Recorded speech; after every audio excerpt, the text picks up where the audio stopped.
Alright, so yesterday I was going to drive this car out to a car show. It was about a 50-minute drive, and it was going to be fun. But not even a couple feet. Like, I didn't even get out of my neighborhood. I started feeling this car was weird. It was hard to shift, and if I wanted to downshift, it was grinding. So I decided to come back and just park it. It was really hard to get it into reverse to back out, and yeah, so you're probably aware that means something's going on with the clutch. Could be just hydraulics, could be something in the pressure plate or the release bearing, but we'll see. Apparently these cars are super easy to work on. This tunnel area right here, the transmission tunnel, that all comes out, and the transmission's right there. So apparently you can pull the transmission on this car without even jacking it up. You'd have to get a little creative to get the drive shaft out, but yeah, that's pretty interesting. So if it comes to needing a new clutch, oh well, I'll get to learn how to do it in a Triumph, which is kind of cool. But let's check the clutch fluid real quick, and let's just see if it is a bad master or slave cylinder. The hood popped, or I guess the bonnet. Gotta get used to these British terms. Oh, there's a leaf in here. Alright, so this is the brake master, this is the clutch master. First, notice this boot's torn. It was torn on as soon as I got the car, so all it is like a dust protector. So let's check the clutch fluid. And, oh, that's empty. You know what? I think we're going to be in luck here. You know, yeah, I think we're going to be in luck. Alright, so we want to see if there's a leak here. Not supposed to do it this way, but it'll work. No, I don't feel a leak. I'm going to try to look under the car, see if I see a leak either down here where the clutch pedal is, although I don't think it would get over there, or where the slave cylinder is, which is deep under the car and might be kind of hard to get to without jacking the car up. Let's take a look here in the master cylinder. Just prying this back as far as I can, and let's see if I can show you, but there's a little puddle of brake fluid. It's hard to see. Yeah, it's hard to see, but there's a little puddle of brake fluid in this cover, and I can see it's just leaking out of that seal back there. So the master definitely needs to be replaced.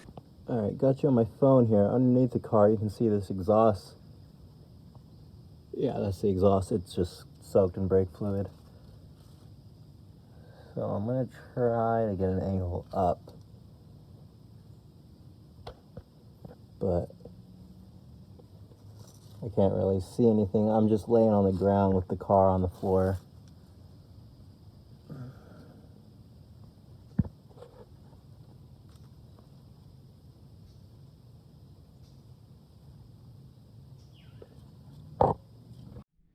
And as you can see in that other clip, there's definitely some fluid leaking in the middle. I mean, it could be transmission fluid. I don't really know, but I'm willing to bet that it is out of the slave cylinder. So the only way I'm gonna get to it, like, you could do it from underneath the car, but it really does not make sense to. Just to take out the transmission tunnel on the interior, it should only take, I don't know, 30 minutes to an hour for a first-time person like me. So yeah, that's what I'll be doing. I'll be taking that out. I'll get a better look at the slave cylinder and determine if that needs to be replaced. But either way, after replacing the master cylinder, it's going to need to be bled anyways, both of them. So, and you know, when you replace one of them, you're supposed to replace both of them, because they normally have about the same lifespan. And you'd hate to replace the master and then the slave goes out just a few weeks later or something like that.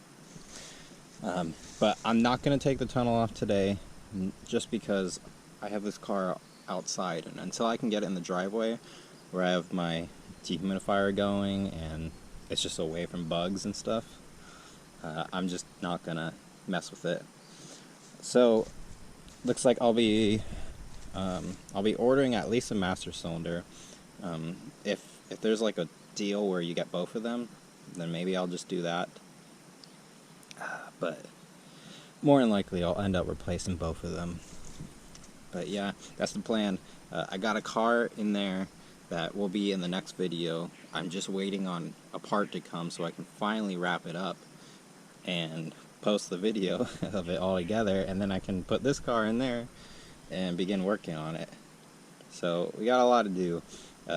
While I am working on this car, I'm going to want to take care of the oil leak.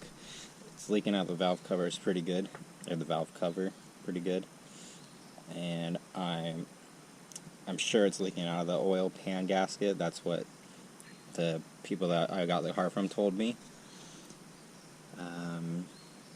Yeah, a big thing with these 1500 engines is the thrust washers go bad, and then the crank will actually eat itself. So I'm going to want to check that while I'm working on this car.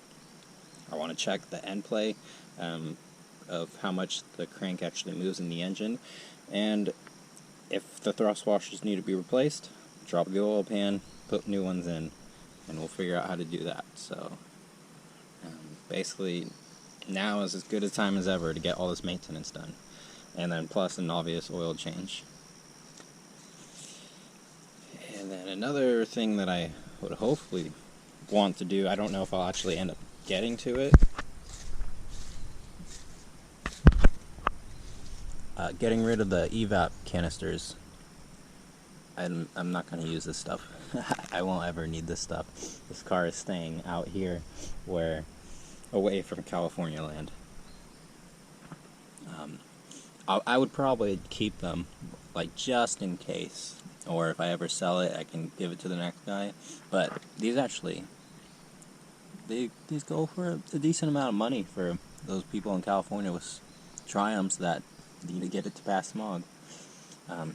It's already been bypassed to, I believe that was to like the intake, but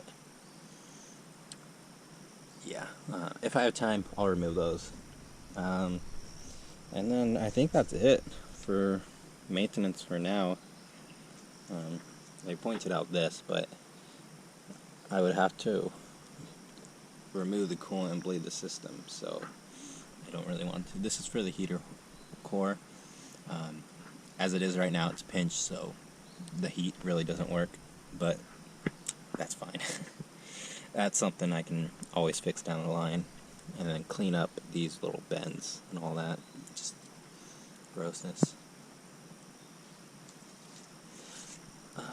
And then if you're sticking here till the end, I'll tell you my future plans. Put a 4 to 2 to 1 header. Get rid of that cat. That will really brighten up this car. This car definitely needs all the little pep that it can get. Yeah, I think you can't see, but I think it does look like it's a bit of a oil leak out of the pan gasket, or at least someone tried to fix it and didn't successfully fix it. Yeah. Alright, so that's the video on the Triumph. It's a quick little update on what just happened. We diagnosed what the actual issue was, so thankfully doesn't seem to be a bad clutch. I mean, it always could be, but I don't think so, because it was still driving once you got it into gear. To me, it just felt like hydraulics. I know eventually down the line I'll want to put a new clutch in it, but for now we're just gonna keep going with what we got. So yeah, thank you for watching, and I'll see you in the next one where we actually fix this.